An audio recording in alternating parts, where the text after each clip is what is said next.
حضور فرماتے ہیں کچھ لوگوں کو اللہ قیامت میں بغیر حساب کتاب جنت میں داخل کرے گا، فرشتے پوچھیں گے پل صراط سے ہوا ہے؟ وہ کہیں گے دیکھی نہیں۔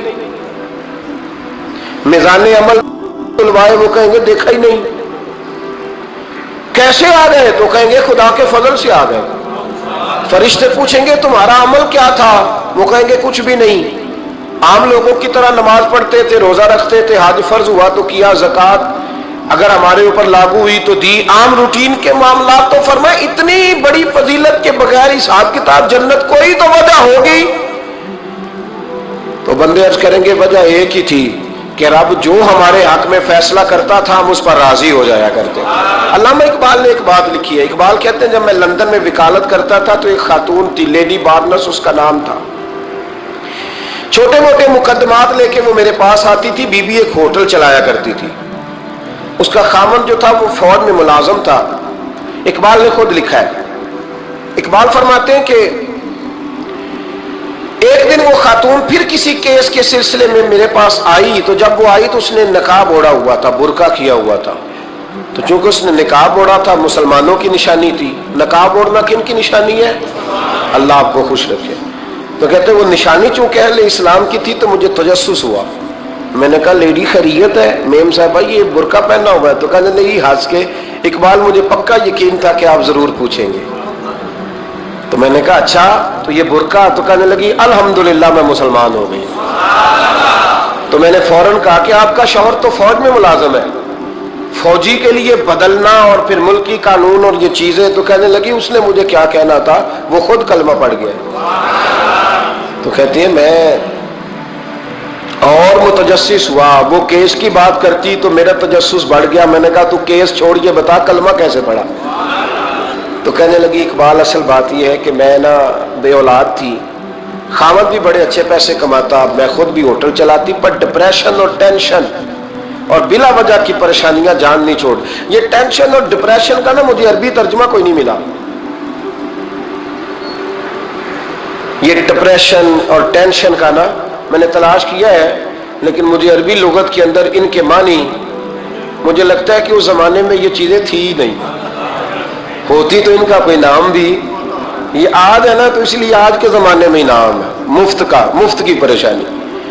تو کہتی ہے مجھے ٹینشن اور ڈپریشن رہتی تھی ہر وقت، بڑی میں پریشان رہتی تھی۔ میرے ساتھ ایک عجیب واقعہ ہوا کہ میرے ہوٹل میں نا ایک بابا جی برتن مانجتے تھے، بوڑھے آدمی تھے، 70 سال کے قریب عمر تھی۔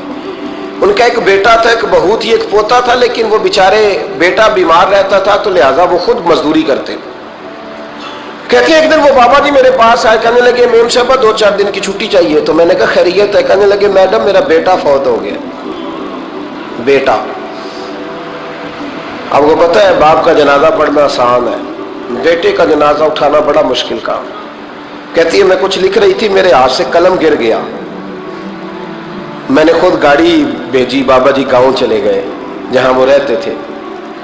کہتی 2-3 دن کے بعد میں اور میرا شوہر گئے تو رستے میں ہم باتیں کر رہے تھے کہ کیا تعزیت کریں گے، ایک ہی بیٹا تھا، کوئی رشتہ دار بھی نہیں، تو اس کی تو کائنات اجڑ گئی، کن لفظوں سے اسے تعزیت کیا کہیں گے۔ کہتے جب ہم گئے تو وہ ٹوٹی ہوئی چٹائی پہ بیٹھا تھا، کچھ لوگ قریب تھے، ہم نے جا کے کہا بابا آپ مسلمان ہیں، ہم آپ کو کیا نصیحت کریں، ایک ہی بیٹا تھا، کہ کس طرح کر کے ہم آپ کو تسلی دیں۔ تو کہتے اس نے آنکھیں کھولی، بوڑھی آنکھوں میں ایمان کی روشنی، کہنے لگا بی بی کیا تعزیت کی بات کرتی ہو، میں نے کوئی پیسے جمع کرا کے بیٹا لیا تھا، خدا نے فضل سے دیا تھا، عدل سے لے گیا ہے، میں اپنے رب کے فیصلے میں بڑا راضی ہوں، اللہ بڑا کریم ہے، وہ لے گیا، اس کا مال تھا۔ آپ یقین کریں ہمارے دیہاتی لوگ یہ کہا کرتے تھے، میں نے کانوں سے سنا ہے، ایک بوڑھے آدمی کا ایک دفعہ بیٹا فوت ہو گیا تو کسی نے اس سے کہا بابا چھوٹی عمر میں بچہ چلا گیا تو مجھے لفظ نہیں بھولتے، کہنے لگے پتر اللہ دی فصل ہے، کچی بڈے تا نہیں ہو دی۔